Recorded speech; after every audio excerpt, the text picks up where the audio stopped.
We had to reinvent ourselves and become more of a public-facing film festival. And this has really been the first year that's really kicked off. Tremendous buzz about the festival, loads and loads of articles about the film festival. And that's probably because we did a press launch on September 6th. Now, on that day, we knew that all the big Derek Malcolms and all the big critics would be in Venice, which they were.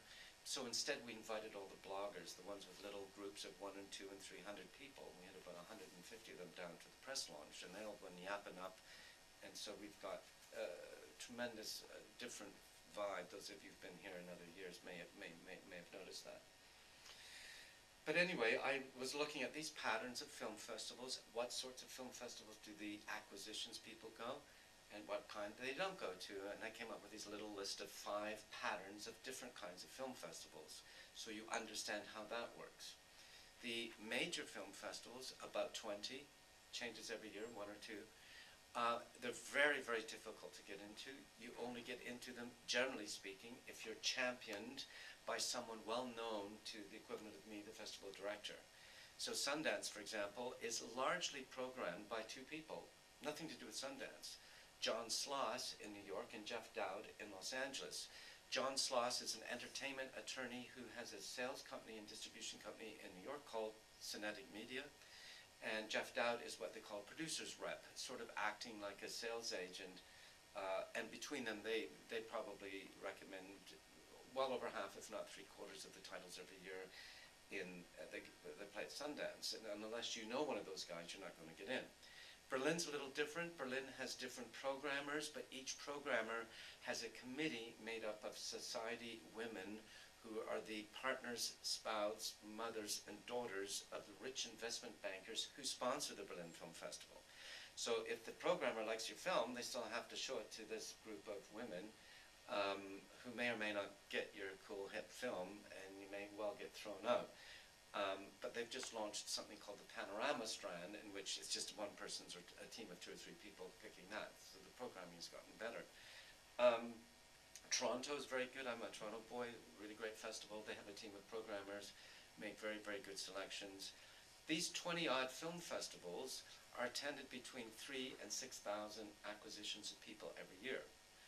And Cannes, for example, you'll get 350 film buyers from Japan. There might be someone who has 3 video stores in the Northern Ireland. That would count as a buyer.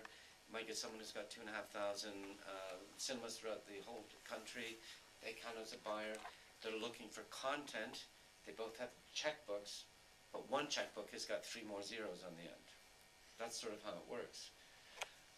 Also, if you get selected by one of the major film festivals and you're not American, it's one of the pre-qualifiers for an Oscar nomination. So when you get into Venice or Carlo Vivari or what was last week, San Sebastian, these festivals are considered so credible that automatically allows you to be nominated for an Oscar.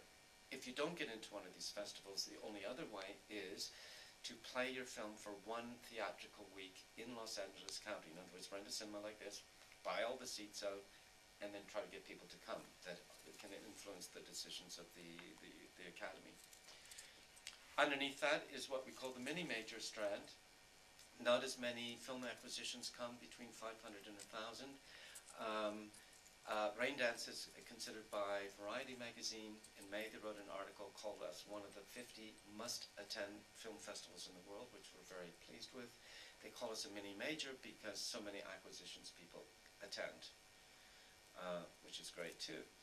Underneath that strand, you have the city film festivals. Now, London Film Festival, Edinburgh, Cambridge, Leeds, all over the world there are city film festivals which operate a little differently, and they're looking for different kinds of product, if you like, if it be so crass. They're almost always funded by civic authorities, city fathers, local taxpayers, who put money in a pot to run a film festival to attract tourists to their city and to the citizens of these cities to prove that the city has culture. So they'll also give money to the big art gallery, the symphony orchestra, the opera, and film festival. It's sort of like last on the list. And the content they're looking for are crowd pleasers, because at the end of the day, if nobody attends, then what's the point of paying taxpayers' money? Now, the Edinburgh Film Festival is an interesting one, because it's sort of gone in the last year or two from mini major down to city. And what happened is they lost their funding from the BFI or Film Council, and last year they tried a community film festival that the people in Edinburgh really loved, except the festival couldn't afford hospitality to fly the stars in and so on and give out big awards and so on. So the industry pretty much ignored it. Local people are happy, industry no longer thought Edinburgh was a disaster from their point of view. It wasn't, it was a very successful festival. Maybe some of you have read about this. So festivals can go up and down through the different tiers. After that strand, you have the genre film festivals.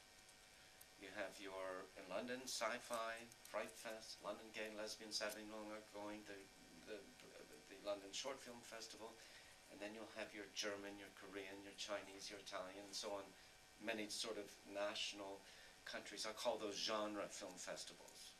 So in Paris, you've got not one, sorry, I'm getting ahead of myself. Now, if I was a filmmaker and had a horror film, I would really want it to get into Sitges in Spain. That's sort of like the biggest horror film festival. Starts, I think, today, or just started, sort of overlaps us. Or I would go to Montreal Fantasia, Austin. These are the three top horror film festivals. Not so many acquisitions in number go to a genre film festival, but all the acquisitions people interested in horror or sci-fi or gay, lesbian will go to those film festivals. So that would be another strategy to remember when you're plotting your so-called festival route.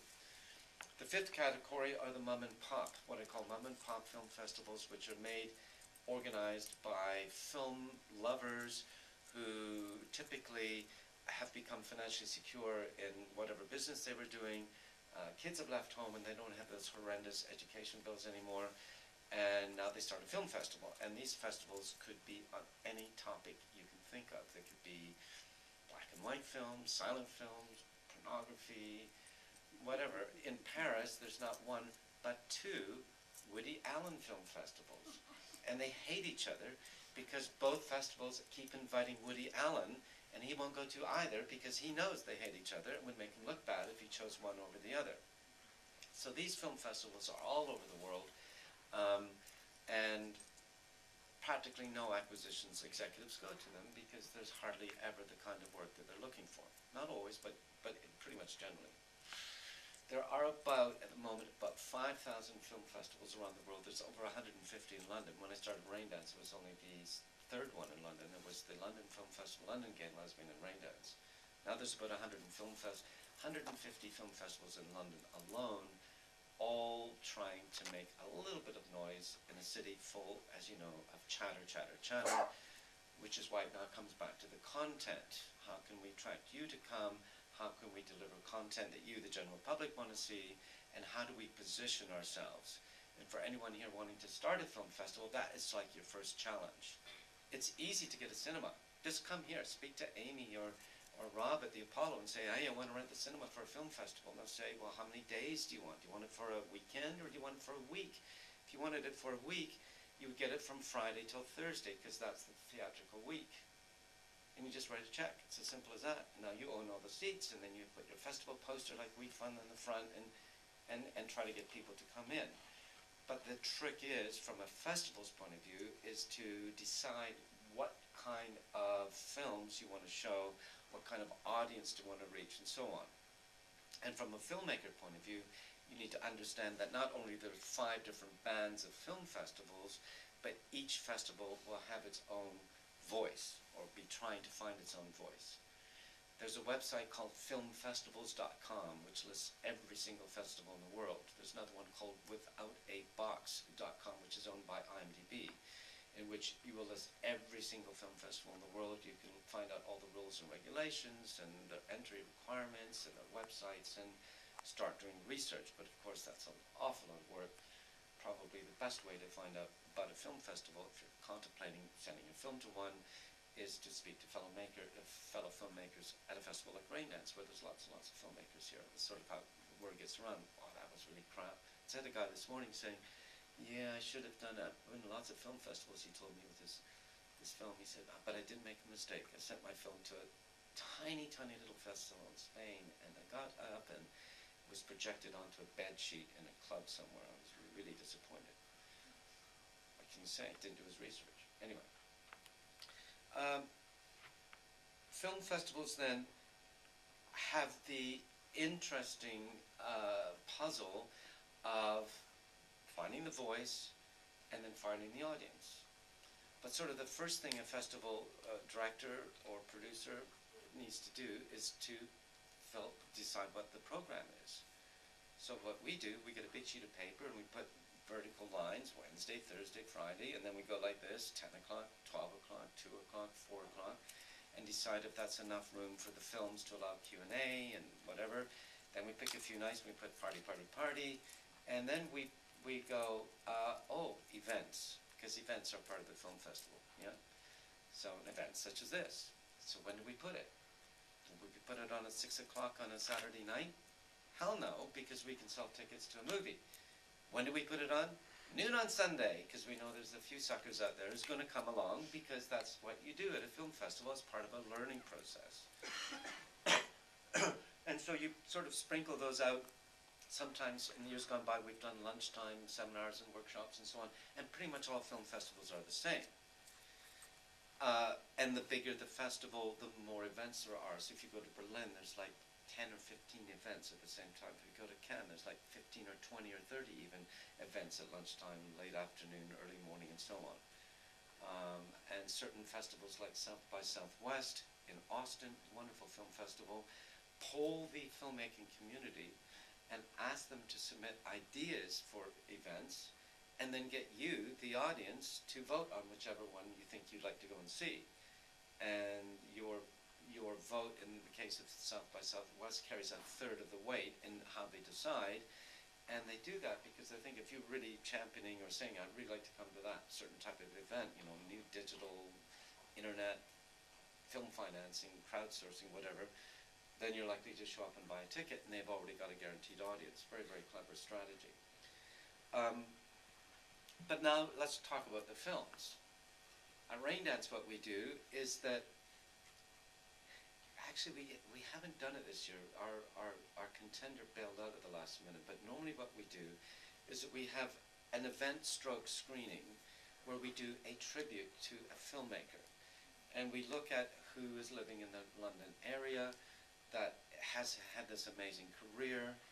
Maybe they're getting old and partially paralyzed through drugs or addiction of some sort, but they can still stand at a microphone with the help of a Zimmer frame and talk for 20 to 30 minutes on their amazing career, have them interviewed by someone famous, followed by a retrospective screening of one of the most famous films. So last year we had Mike Newell, for example, who did a Harry Potter, did 4 Weddings. Years gone by, we've had people like Stephen Frears, Shaker Kapoor, Ken Russell, on and on and on. Get people like that. So that's kind of gives you a cultural, if you like, tent post, like a little spike. Wow, that's really credible. It makes us look good. We hope it makes them feel good. But when do we program it? When do we schedule it? Because if you put it on the wrong time, nobody will come. So here's one of the dirty little secrets about cinema owners. Tuesday nights are the worst nights. They're always, nobody comes out Tuesday night. So we always put that on Tuesday night because we dress it up as an event and someone famous you wouldn't normally get to see, and we always pack that one out. Next thing, what we do, and most festivals do this, you see, we have a problem. If you made one film and went to a distribution company and wanted to release it, we're only talking about your film. It's easy. One poster, one title, one movie. It's easy. But at a festival, we've got this year 100 film titles. And it's just too much information. So what we do is we divide it down by strands. You probably noticed that in the catalog. The documentary strand, the American, the Japanese, and so on strand, Balkan strand. And each year we try to get a strand and feature it. So back in '95, we had the Scandinavian strand with the Dogma 95 Danish stuff that was just happening. I was lucky our office upstairs, they were editing the Lars von Trier films and so on. So we got a few of those. And you don't need more than 2 or 3 films to have a strand. Just call it whatever you want. Then the next year we noticed all this amazing cinema coming out of Japan that nobody had ever heard of. And we launched our first Japanese, we call it Way Out East strand. And we had the first European screenings of films by Hitachi Niki and Hideo Nakata. These wonderful, wonderful Japanese films, often made for a pittance.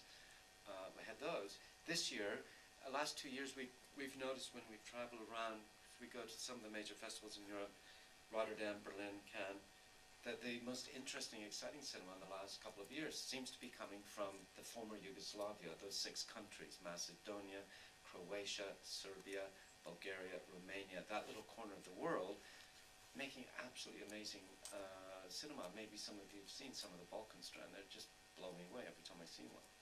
Yeah? Yeah. Which one did you see? Best one was Montevideo. Montevideo, yeah. Oscar nominated as well. Oscar nominated, yeah. It got into a major film festival and is the Oscar nomination for, is it Serbia or Croatia? I forget. Serbia. Serbia, yeah. Cool. So, so we sort of do the strands that way. So when we pick an obscure strand, when we want to feature a strand, this year's the Balkans. I was trying to get Somali cinema. I've heard there's some Somali filmmakers, if any of you know them. I just couldn't get them. They're all living in Stockholm. I just couldn't get it in time, but that would have been a pretty cool strand, right? But when do we play these obscure movies from weird countries like Iraq or Afghanistan? I'm not going to put them on at 6 o'clock at night because you guys are far too white middle class to actually go and see something that's not, in, is in a foreign language. So we put them on, tend to put them on in the afternoon, Monday to Friday, knowing that the local community, the local ethnic or cultural community will come to the cinema to see a film in their own language for the first time in London. And those generally pack out. I learned that lesson in 2003. We had a documentary 45 minutes long about the plight of Muslim women in Afghanistan. It was really good. I really liked it, but it came in late. And the only slot I had left over was 10:30 Sunday morning. So I show up to the cinema at 10 o'clock in the morning thinking, oh God, there's going to be like 3 people there. The lobby was packed with women in burqas. So now you start getting your strands organized. But how do film festivals find films? Through these godfather people like John Sloss and Jeff Dowd to Sundance. That's one way film festivals find people. We too get calls from people that we know and trust, local distributors, local sales agents, other filmmakers recommending films. That's one way. The other way is we go and look for films at film markets and film festivals. The key ones that we look at are South by Southwest, Rotterdam, which we attend, Berlin, which we attend, and Cannes, which we attend, of course, not so much for the festival, but for the markets in Berlin and Cannes. And we start looking at stuff. But then all film festivals advertise for submissions. And this is where it gets interesting, because submissions are both the lifeblood and curse of film festivals. Most film festivals charge submission fees, which you filmmakers hate. I think we're 20 quid for a short and about 75 pounds for a feature, I think, which is in line roughly with most film festivals. So you filmmakers who submit and pay your submission fee think, well, how do I know if they watched it? They're just cashing in on my 20 quid, my 50 quid, my 75 quid. They're making a fortune off of our submission fees. And then you'll read on blogs somewhere like filmspecific.com, say, don't pay submission fees, call up and ask for a fee waiver. So you call us up, and call other festivals up, and we go, who are you? What is your film?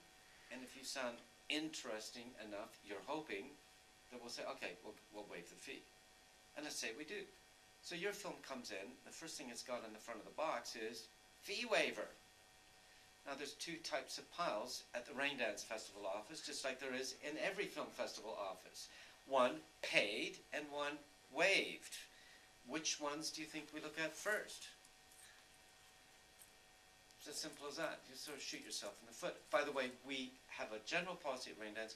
We will only waive fees to a filmmaker, no matter how starving they are, unless they come from one of the so-called third world countries. Somali. If you got a Somali filmmaker, I don't care if you're living in a penthouse in Manhattan, we'll waive a fee just because it's Somali. That's how we do it. Now, your films come in on submissions. How do you know if we watch them? Just to give you an idea, this year at Raindance we had 1.2 million minutes of film came in. 1.2 million. It's an awful lot of minutes. And we watched every single one. Team of 14. Interns plus 14 programmers. And how it works at Raindance, not like many other film festivals, let's say I watched your film, and let's say I really liked it. Then I need to give it to a second person. If they watch the film and don't like it, now we've got a one like, one not, we then give it to a third person, tie break, and if it's a yes, it goes in the shortlist. If the third one is a no, then it's out.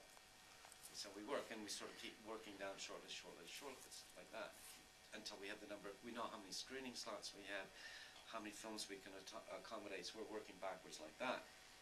But in many film festivals, when you send your film in, you'll be waiting for a response. You might even call up the festival office and say, hey, have you seen my film yet?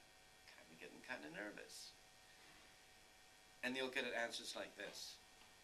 The screening committee hasn't reported back to me yet.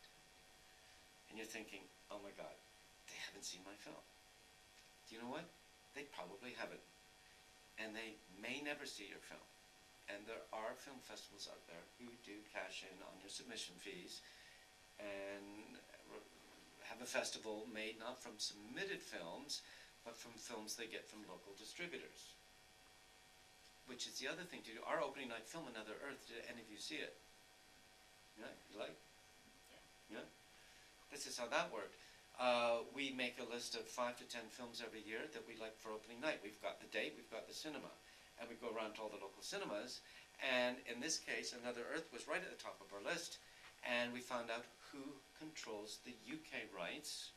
In this case, it was 20th Century Fox. We went to them, and they said, oh, that's interesting. Yes. We said, why? They said, because it's opening October 7th. We said, okay, cool. So we signed the contracts. 2 days after we signed the contracts, the publicity people at 20th Century Fox found out that their projected release date of Another Earth had been pushed back to December 2nd because they had to put all this Hollywood crap in the middle. So we lucked out on that. Often the opening night film that you have on a Wednesday will open in cinemas on the Friday, or the following Friday. See how that works, that little game works. And some film festivals get all of their films from distributors like that. They will get to keep all the box office from the screening. The local distributors get the publicity machine value from the press of the festival, if it's good enough. Many festivals like that. This year at Raindance, there's only 2 that we're showing that have distribution. Closing night film and opening night film, Bonsai, the Chilean film. And so Suzanne, who's head of programming, and in about June, she had 2 huge piles of DVDs in the office. One was the ones that we picked up at Rotterdam, Berlin, South by Southwest, and Cannes. Huge pile, but 1,500 features. And on the other side of the desk, submitted features, another 1,500, plus shorts. And so she goes, I sort of know a bit about the ones we picked up, the markets. They all have representation and so on, sales agents and often UK distribution. But let's try a submitted film. She put it in the machine and go, oh my God, that's really good. I'm not going to go back to the sales agent phone. Another submission. And that's how we ended up with 98 of 100 feature films from open submissions, which is quite astonishing and quite unique in the festival world. And if you're seeing any of them, you could challenge and argue with her decisions sometimes. I don't know the program that well, but I saw the Japanese film yesterday, Youth H2. Did any of you happen to see that? Amazing. I had no idea what to expect. And I had to do the Q&A, so I watched the film. It was about a guy who suffers from PE. Do any of you know what PE is? Premature ejaculation. And it was a love story, and he's got his crush on a girl. And it was so wacky, and it was so wonderful, and it was so touching. And then we're doing the Q&A right here in this very cinema. And I find that not only the director, but the lead actor who played the character with PE, both suffered from PE, and they were confessing and admitting this in front of a room full of people. I'm going, oh my God, I don't think I could do that. But typical Japanese filmmaking, I suppose, with at the end, the guy and the girl get it off and get it together, and then she leaves, and they never see each other again. A real bummer ending. If it was a Hollywood movie, there'd been joyous babies and all that stuff at the end of the movie. But it's a Japanese movie. Anyway, bit of a sidetrack. So, festivals look at films in different ways, and again, the best way to find out how your submission is going to be handled is to speak to other filmmakers. It's easy now on blogs and so on. Find filmmakers who screened there before, and then you'll get people complaining and whining about how they were treated in other film festivals over here and so on. You sort of get a little sense of what's going on. We start then building up the program, the slots. This year, because of licensing, we couldn't do the normal Friday late night 11 o'clock screening, the Midnight Madness slots. Many people who put the really extreme movies in then. We couldn't do it this year, and so on. And every festival will have its own version of that kind of structure.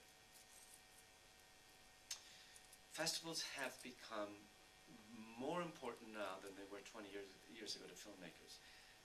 20 years ago, when you went around to film festivals, you went either to meet an acquisition executive and sign the deal, if they liked it at the screening, or you went to get reviewed and interviewed for your press kit to create some buzz about it, or you went to win an award to prove that you were an award-winning filmmaker. So filmmakers get all these awards after their names.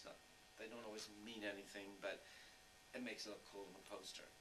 Remember, there's 3 different ways that we go to see films. When you're making your decision to see films, you're flipping through the Time Out or whatever, you'll come to big ad, and it will say, Tom Cruise in, you don't even care what the movie is, because it's such a big star. Yeah? Sometimes you do that. Other times, you'll see an image in the ad, in the magazine or the bus stop. It'll be like 3 or 4 actors facing the camera, and it'll be kind of a weird title of the film that you go, huh?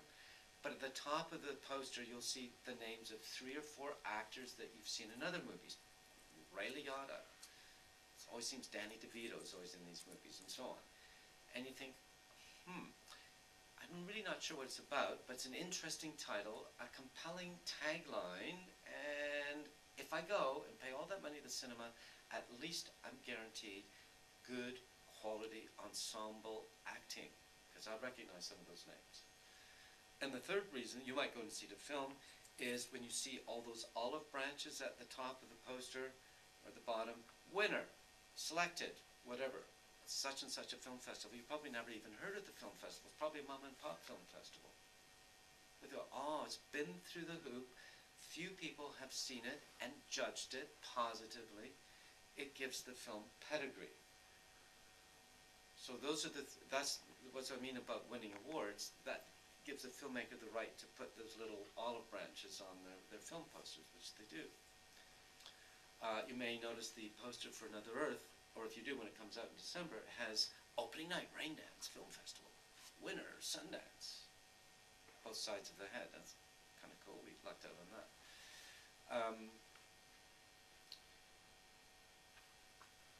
But as a filmmaker that plans a festival route, let's talk about that for a minute. I'm always getting asked, and those of you who are not filmmakers, I hope you find this interesting.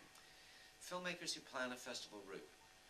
Now, there's sort of like 2 main seasons of the festival circuit. One starts right after Christmas with Sundance, followed immediately by Rotterdam, into Berlin, and then up to Cannes. That's sort of like the first, if you like, season, where you have a bunch, about 10 major film festivals and a whole bunch of other film festivals. Then it kind of quietens down over the summer, and end of August is when you start having your Venices, San Sebastian in early September, Raindance, and so on.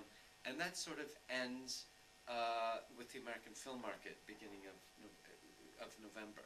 And then a pause over Christmas, and then it all starts again. So there is no really one way to hit. Both sections of the calendar are good. The question is, when have you finished? Now, here's where it gets interesting. Festival politics. people who run film festivals, by the way, they're very easy to spot in a crowd because they're always dressed all in black. They wear sunglasses and look very pompous day and night. So you can always spot them. Oh, must be the festival director. We're egomaniacs. And we like the word premiere. So at Raindance this year, we came up with a new policy that every single film in the festival had to be, at the very least, a UK premiere. So then I get the phone call back from the nice, wonderful girl, Kate at Fox, saying, yeah, we've agreed to give you Another Earth. So we quickly do a Google, and we find out the week before Raindance, it's playing in the Cheltenham Film Festival. So I phoned Kate back, and I said, I'm really sorry, but I'm going to have to decline your kind offer of giving us Another Earth, a film that we really wanted to see, a film that we think really fits with the whole remit of Raindance, because we have a UK premiere policy. She said, I get it. Hung up the phone. 20 minutes later, she called back and said, okay. So she pulled it from Cheltenham. Yeah? Now, we've got the same problem with the London Film Festival, but they also insist on a UK premiere, and they start 4 days after us. So now you've got a filmmaker, let's say, who gets accepted into London and to Raindance, and now has to decide which one, because you could be in London and Raindance, but we both have UK premiere status. So you can't do that. So now you get into this thing called festival politics. So let's say you really wanted to go to the Sundance Film Festival, let's say. Now, because if you're a European filmmaker, they insist in the North American premiere. So you screen at Raindance, cool. Thinking, I can still submit to Sundance. And let's say that they saw your film and the screening committee decide they really want to offer you a place in Sundance because you can give them North American premiere, but then they find another film from Europe that's never screened before, and they've only got one slot left. One they can give world premiere to, and one they can only give North American premiere to. And the films, let's say, are of equal artistic merit, let's say. Which one are they going to pick? World premiere. We've got like 30 international world premieres here. Oh, which reminds me, let me explain the difference between an international and a world premiere. You would think they would be the same thing, wouldn't you? But see, as filmmakers run out of cards, playing cards, we've come up with a new thing called the international premiere. So let's say you're a British premiere and you screen, as we are next door right now, Mezzo Cafe, world premiere, Raindance Film Festival. I'm very happy, my ego is bursting.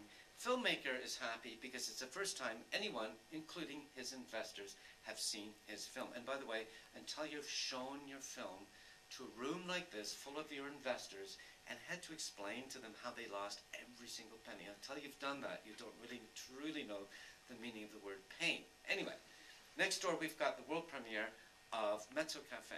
Started a few minutes ago. That's why I was late. I was introducing it. Okay. So, let's say it screens in Sundance.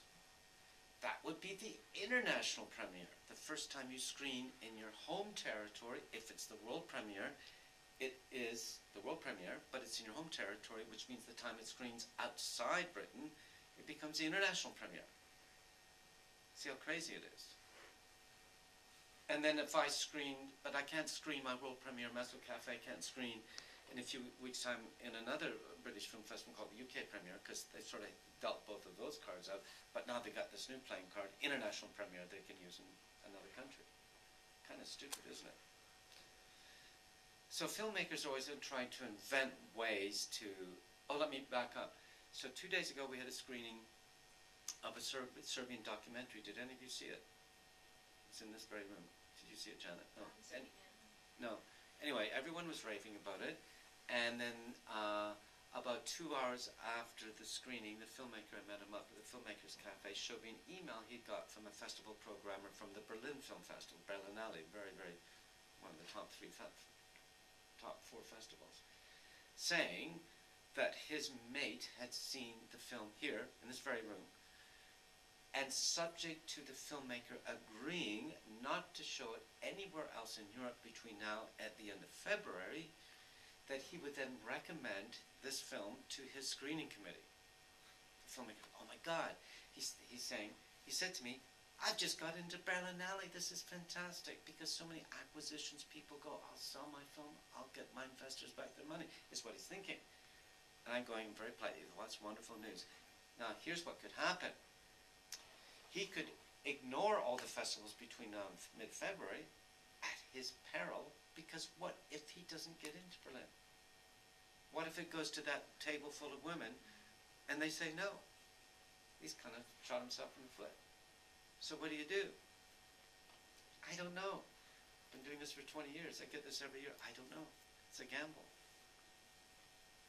You'd have to then start a conversation with the programmer whose mate saw it here, send them the press kit and the DVD, did you see it, whatever, can I come over to Berlin and rent a little screening room and do all that stuff? And of course that all costs time and money. So all this is percolating around underneath stuff. There's been another thing that's happened at Raindance over the last just 2-3 years now, is that there's this beast called censorship. Actually, it's been going on for quite a while. Some of these trailers that we've had at Raindance have been banned. I've even had letters from certain authorities saying that I've brought advertising into disrepute over a trailer we had a couple of years ago. Now, let me explain censorship. There's 3 different ways films are censored in the UK. But basically, the owner of the cinema needs to have a public entertainment license for movies, and that license is granted by the local council. But the local council doesn't really want to look at every single film that we're playing at Raindance. They can't be physically impossible, or to look at every single film that's on general release. So what they do is they rely on the advice that they pay for from a Quango, a private company actually, called the BBFC, British Board of Film Classification. And the BBFC charge the producers a fee to censor and suggest ratings for DVDs, films, and TV programs, even down to the images on the DVD boxes and the posters. Those all need to go through this regulation.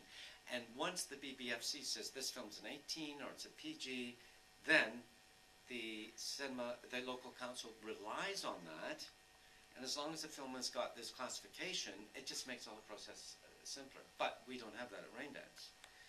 So we've got a problem because some of our films are PG, some are 12, some are 15, some are 18, as you probably noticed. So every year we send a list of all of the title of the film, a 3 or 4 line synopsis, and we take a big red pen and say, this one's got sexual violence, this has got drug taking, whatever, whatever. They look at it, they do the research, and then they say, well, we want to see these 2 or 3 or 4 films. We send them the DVDs, and then we wait with bated breath to make sure that we get this blanket 18. This year we managed to get 2 12 ratings. Julius Caesar, which is playing next weekend, because it is Julius Caesar, William Shakespeare, reenacted by 14-year-old high school students in Cheltenham. And it's absolutely awesome. This film is going to go huge.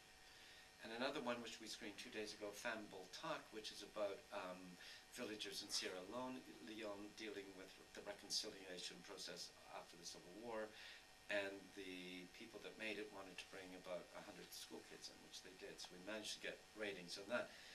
Interesting enough, Julius Caesar got a 12. But the other one got a 12A, which means they need to be accompanied by an adult. And the reason it got the higher rating was because of, not because there's no violence in the film, but the villagers in Sierra Leone were describing horrific acts of violence. And the censor thought, well, that's 12-year-olds shouldn't hear this shit unless they're with someone they know, older. However, last year we had a film called a Serbian film, grotesquely violent, allegorical violence. The opening scene is of a Serbian soldier raping a newborn girl, but it was allegorical. It was explaining how Yugoslavs were treated by their rulers. And unfortunately, there had been some publicity about the film that had preceded us announcing we're doing it at Raindance.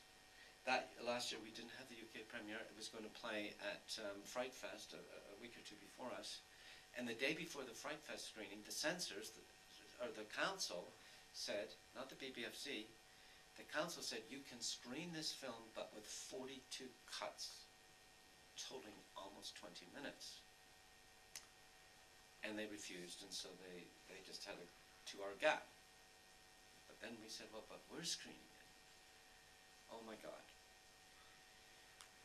So it did screen, but it had to be an industry-only screening, and the only way you get a ticket is if you filled in an application form on our website and said that you were industry, and here was your website, and here's who you were, or a film student, and why you thought this film would be good.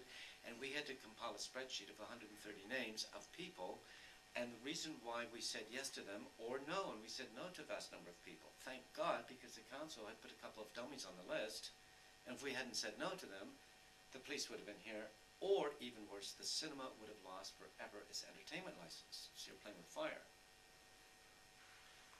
So on Wednesday, remember that's opening night, I still haven't heard from the BBFC. I keep saying something, sent a few DVDs off. There was one called Q, which is extreme fantasy violence and non-simulated sex, which we've been told that might mean that they could only be screened in like a porn theater, which are licensed too.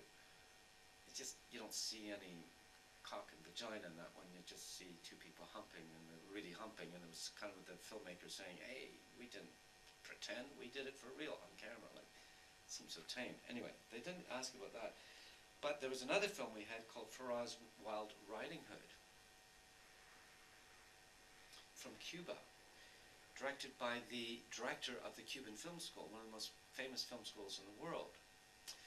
And the email I got as I was walking up to announce the opening night film, late on Thursday about 6 o'clock, from the head censor, I have it right here, said, unless you're willing to cut the scene about 48 minutes in of a woman masturbating with her pet dog, we will not license this film. So that's become an industry screening. It's just really weird. Now here's the dilemma I have, and this is a little off topic perhaps. Do you want Raindance to be known as the film festival that takes really extreme chances with the authorities and don't mind pissing the authorities off on the risk of closing down the festival or the cinema, and taking the stand that 18-year-olds and above should have the judgment of their own judgment to decide what they should see and hear or not? Or do you think that we should sort of plan this middle route and keep the politics kind of out of it or not? You see, that's a difficult thing, isn't it? I think this censorship is obscene, I really do. And I don't think there's anyone in this room who, when presented with the description of Serbian film or Faraz Wild Riding Hood, I think you would know whether or not you want to see these films or not.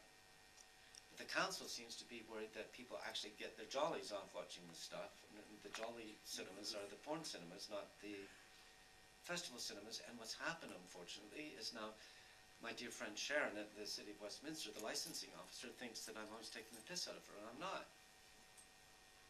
So it's all that kind of stuff going on at the same time. So again, festival voice, what are you trying to say, marketing the festival, getting the word out, and all that kind of stuff. So just to wrap, I'm going to take questions in a minute, but let's wrap up the process. In January every year, we open for submissions, and we start promoting the festival using our social media, saying, hey, we're open for submissions, and submissions start coming in. We close for submissions, and the minute they come in, we start launching them, because to get 1 million minutes of stuff on one day is just like too much. Suzanne, who's the head of programming, to give you an idea, watched 550 feature films last year. When festival submissions close, then we start doing these shortlists, and at any point in that period of time, from January through to end of June, if we see a film, however we see it, if we want it, we start immediate dialogue with the filmmaker, because we know October seems like a long way away, to secure those films for the festival. And this year, we probably had 10 such films by the beginning of June. Half of them dropped out because they went to other film festivals. That's fine, that's the way it is. And then from June through August, everyone in the office watching movies until they can't. They have to prop their eyes open with toothpicks. It's just like watching movies. Shortlist, discussion. And once a film is selected, we need to write the review, the type that's in the catalog, build the web page, and do the schedule. And all those, we try to get them to come together on the press launch so we can start putting the word out. And then at the same time, from the beginning of September, in our case, film prints start coming in from all over the world. We had 250 odd packages coming in from 36 countries. Our receptionist, the person that opens the door, goes nuts. DHL, FedEx, all over the place coming in. All of those film, however they come to us, have to be checked to make sure they play, rehearsed, and so on. What we do every morning right before this, there was rehearsals about 5 films later today. Someone in the second rehearsal, because sometimes whatever didn't work, and so on and so on, so forth. And that's behind the projection room. Well, that's going along. And then, of course, the screening, now you have the volunteers being coordinated, some here this morning, looking at, serving as ushers and people helping people at the top of the stairs and so on. So there's the volunteer strand, the marketing publicity strand, the, what we call print traffic, the films coming in and out. Last night, if you've been here about 6 o'clock, standing outside the loo, you would have seen 3 heavy 35mm boxes go out. They're boxes like this, rushing off to the next film festival on an overnight courier and so on. They're going all over the world. Rio is playing right now, so several films are going from London to Rio. Some are going to London to Vancouver to be there in one day for the screening, maybe in like 2 days' time. The schedules are very tight, and there's someone in our office who manages that horrible job. One year we had a girl who was dyslexic, and we had a film come in from a man in Jordan, supposed to go to Rio. Instead, she sent it back to a man in Jordan because she was dyslexic and got the boxes mixed up, poor thing. So we had to then pay £450 to have the film turned around mid-flight, so to speak, to make it back to Rio. Anyway, so that's sort of that. And then, of course, the screenings, people come in, the Q&As and so on. Another team who does nothing but arrange how that goes, and the parties and events. So the scale of rain dance is quite small in terms of the international stage, but we've managed, and I hope you agree, to look slickly organized. We hope you like the films and so on, and so that you'll tell your friends that your experience here was good and that nothing screwed up. Anyway, we'll see. Does anyone have any questions? Yeah. When did you feel you needed to get a significant increase in the number of staff that you had when you first started doing rain dance? How many people were actually working? How many people worked at Rain Dance at the start? I did it myself, everything for 5 years, as well as the training program we've got. And then I got one person, I got another person, and I got another person. There are 3 people who work full-time in the film festival year-round now. 3 salaries, 3 desks you need to rent, 3 phone calls and all that, 3 expenses to Cannes, Berlin, and so on. Yeah, so that we've been, up until 3 years ago, we were just 2 year-round, and then the last couple of years we've been 3 year-round. When did you first get an office? I first got an office, yeah. When did you get first? I didn't do a single thing at Rain Dance until I had an office. The first 2 years I was shared a desk with someone in Chelsea who had an extra little desk, and I put a phone on his table. And when I outgrew that, I was very fortunate, found a really shitty basement in Soho that was dirt cheap that we were in until about 6 weeks ago when the lease expired and we got kicked out. And now I'm in a crypt in a church in Bloomsbury. Yeah. Of the films we don't get to see from this open submissions, I mean, what's the production quality like? I mean, is it 3 guys filming their dog with a camcorder, or is it all like pretty slick stuff? Films we don't screen. Let me switch it the other way around. When we're looking at films, we look at story first. Always story. Secondly, we look at the filmmaking techniques. Is there anything that's noticeable? I wish I'd seen the Japanese film about, what's it called, PE, because I would have used that in the marketing campaign, and then I would have asked them how much of the scenes of him training himself to, part of the whole movie was so bizarre. He's got a job in a DVD shop, and he rents out rooms to female students, trying to hit on them, and when they find out he's got PE, they all leave before the exam. Anyway, a girl comes in, they really sort of click, and then he gives her rent-free in exchange for her jerking him off with a series of protective devices, anything from a sock to a pair of rubber gloves from the sink. and he self-trains himself by going onto internet help sites. So you learn how not to have PE by avoiding erotic images, etc., etc., etc. And every time he jerks off with his girl, he sets the timer on his phone, and he wants to beat 15 minutes. So the first one is 37 seconds, and it's sort of that's the structure of the movie and so on. Right. So the interesting story, interesting filmmaking techniques. The films that we don't show, it could be for print unavailability, could be its lack of a UK premiere, could be that we just don't have enough room, or usually the film is overproduced, usually with European government money, looks fantastic, costumes are wonderful, the editing is first rate, acting is great, but there's like no story. I'll always say no to those films. Yeah.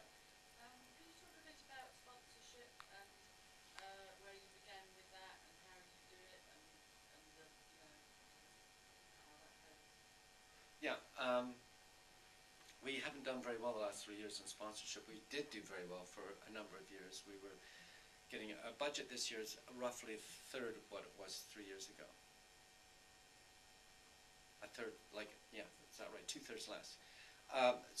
We found that there's a whole separate team, really, ideally should work on that, is the trick to getting sponsorship, if that's what you're thinking for your own film festival, is to, you need a business plan, you need presentation, and you need to just hammer away at the decision makers of the different brands, which could either be in publicity or in marketing. I found out that if you're Nokia, you give $1 million to PR, but you'll give 10 or 20 million to marketing. But it's much harder to get to the marketing people than it is to the PR people. So we might get 5 or 10 or 20 from the PR people. In theory, you could get many hundreds of thousands from the marketing people if you have the right kind of reach and audience and so on. What's happened in the last 3 years with since the Lehman Brothers thing is that a lot of the brands have retracted in their marketing spend. A lot of the brands are very nervous about that. A lot of the brand managers were sacked, so any personal relationship you had with someone at the Nokias and Diesels and Canons that we've had in the past, those guys all lost their jobs. And the person taking over knew nothing about rain dance. It was like a continual education process. Hopefully it will change this year because we've got several brand managers attending the festival too. I don't know if there's any here this morning, just to get an idea of the flavor of the event. But it's not an easy, I should say it's not easy, that sounds negative. It's an interesting challenge to create something that is of interest to something as conservative, and if I can use the word right-wing, as a brand, because all brands are very right-wing, and to see if you can walk down the road for a short while together, even if it's as meaningless as offering them a corporate hospitality event for a few free tickets for which they pay a small premium in exchange for the logo on the poster. What other kind of things do you offer them?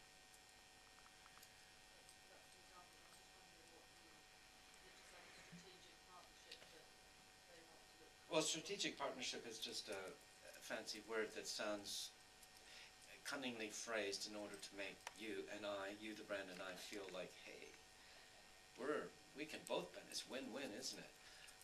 I think in terms of rain dance, what we're developing is this, and Fuad's here has helped me a lot on this, is that we think that we can offer an experience that's behind the black curtain. By that I mean access to filmmakers, access to certain things that you just wouldn't get anywhere else. What was your budget this year? About 130,000.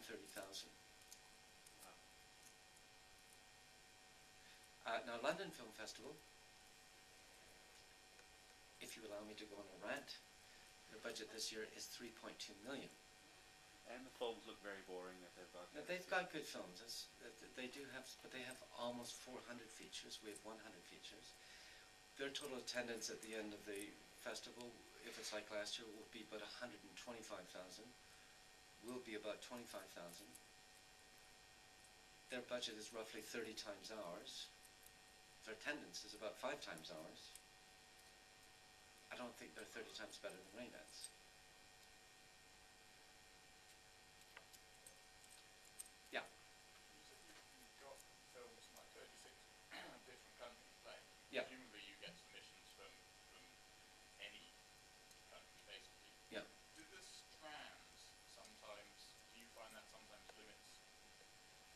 we make the strands up every year, depending. This is the first year we've had a Balkan strand. Okay. I wondered, like, for instance, because the Japanese bands obviously been well established. And the North American Indies and the British, those three, and the documentaries, those strands. But if you came to me with a wacky film, an Afghani art house horror film, it would probably go in the Rain Dance Symphony Orchestra strand. We'd figure out how to do that. Or if I had 2 or 3 Afghani horror films, then we'd have an Afghani strand, wouldn't we? We only need 2 films to have a strand. Or a spotlight, whatever you want to call it. We figure that's a marketing ploy. Yes? How has online distribution affected film festivals around the world? Very good question. How's online distribution affected film festivals? There was an event on Valentine's Day 2005 which dramatically changed the history of film distribution forever. And not many people talk about it. If you look at a website called whois.com and type in youtube.com, you will find out it was on Valentine's Day 2005 that URL was registered, and it took another 9 months for them to get, another 6 months for them to get the website up, and it was 9 months after that that they sold for all that money. And that completely changed everything. So film festivals really need to develop an online strategy. Now, 6 years ago, we partnered up with Tiscali before they went bust, and like Mezzo Cafe today, an exact choice. You could have chosen to buy a ticket and seen it in the cinema, or you could have seen it online at the same time. We started doing that in 2005. And if you logged in, the screening started at 12, so you could, as long as you logged in by 12:15, you could see the film. If you logged in at 12:16, you couldn't see it. So we call it a virtual screening. So it's there and then it's gone. And then I noticed we did that. We didn't do it this year for the first year because we ran out of bandwidth and our budgets and everything. It's a real pain in the ass to do it. But I noted with great interest that this year that both the Tribeca and Sundance film festivals announced the world first, what's called day-date screenings. In other words, where the film plays in the cinema and online at the same time. Well, we started doing it in 2005. Because of our limited resources, we focused this year on our social media side. In case you haven't noticed, our Twitter account, our Facebook, and our newsletters and so on. And our world has expanded roughly triple from what it was last year.